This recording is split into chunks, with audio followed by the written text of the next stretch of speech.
Hello and welcome back. This is my first devlog video for Attack on Yakimura Island. So on Friday afternoon I had some free time, so I decided to work on my game. You might be able to see from the time-lapse that I'm working on some of the tile sets in Sprite and then importing them into Godot. I chose Godot as my game engine because it's a lightweight and very flexible and open source game engine. After working on that for a little while, I called it a day.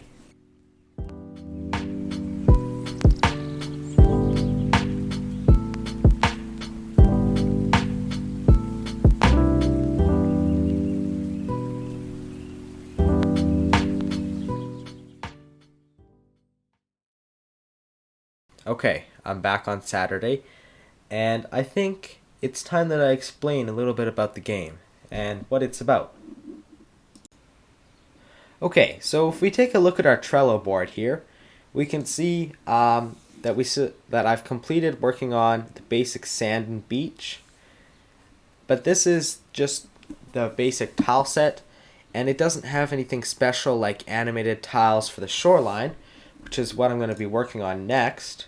I'm going to be working on animating the tiles that are touching the beach, which is sand, and then the ocean. And so I want to have a sort of wave splashing up the sand effect.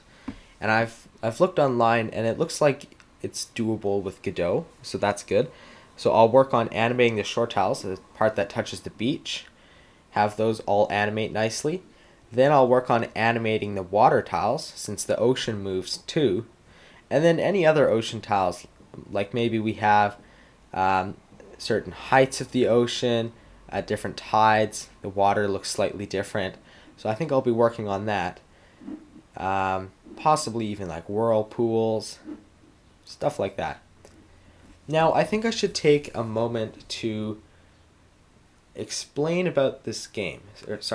I should take a moment to really explain what the game is. So Attack on Yakimura Island is essentially a game where you and a crew have crash landed on an island, a mysterious island, and you need to defend your island against time-traveling enemies. So I'm not going to give away too much information because when people download the game, I still want to have some exploration for people who are following the devlog.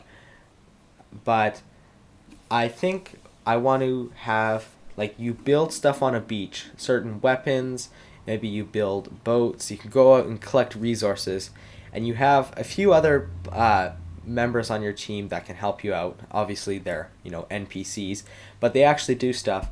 But I'm thinking that you could be on this island that is hopefully procedurally generated, so every time you play it's slightly different. But if I could get that working, and then something to do with the island mysteriously time travels you through all the different ages. But these different time traveled eras have certain abilities and they can now come and attack your islands. So let's say that medieval Europe, where there's knights in shining armor, and they could then use boats to come to your island, and you would have to essentially defend a mass attack on your island from these enemies. And the reason why I called it Attack on Yakimura Island is because Sanada, or let's look it up. Yakimura. Oops.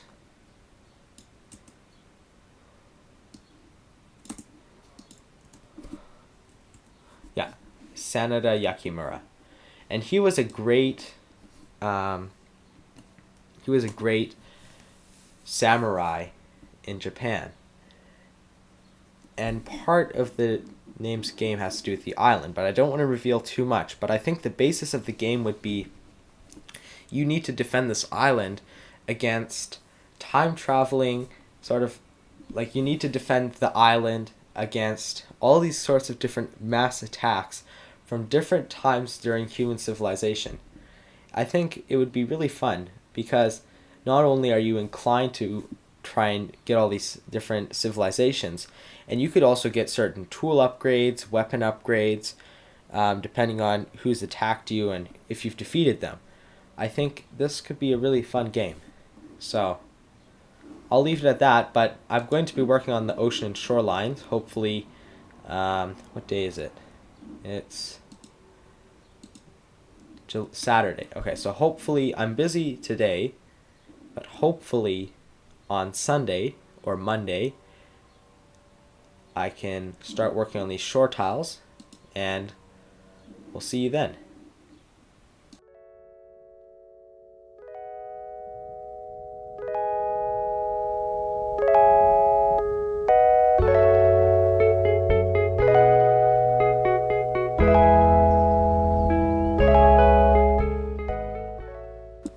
So since this is my first video, I should probably introduce myself. So my name's Marcus and I'm 14 years old. I've always been into computers and electronics, but any projects that I've ever worked on have always been half completed or never finished. I want to start this YouTube channel so that I can log progress on games that I make or electronics projects that I'm working on. I think that's a good enough introduction about me, and I'll continue with the video.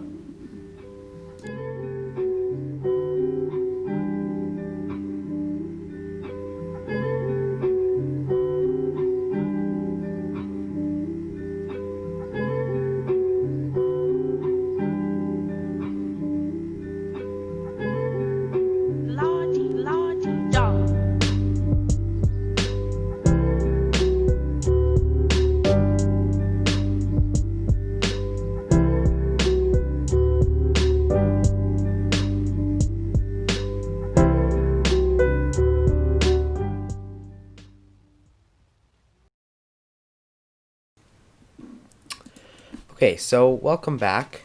It's Tuesday on next week. So I took a little break. I went to my friend's house for a few days and I had some fun.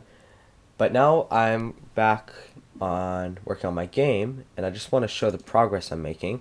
This will probably be the last update for this devlog. I just want to get the video out and so that everyone can see it and watch.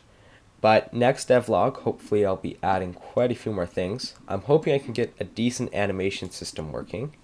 So let's just take a quick game in our, a quick look at our game. So we can move around. The camera follows you, but it has a dead zone, and we also collide with water. Except down here, I need to work on this. But so far it's working, but there is no animation. I tried working on animations and I'm just not very good at them. So I think that'll probably be a bit later on, but I also want to get a basic attack working, maybe with a gun, and then that would be good to get set up. But I also got the tile set system working and the animated ocean. So that's good. You can go in here and if I were to remove those, I can add them really quickly. So that's really good. I'm hoping that for one of the later on devlogs, I can hopefully create some procedurally generated islands. That would be really nice. But I think that's it for today's devlog, and I will see you in a few weeks. Goodbye.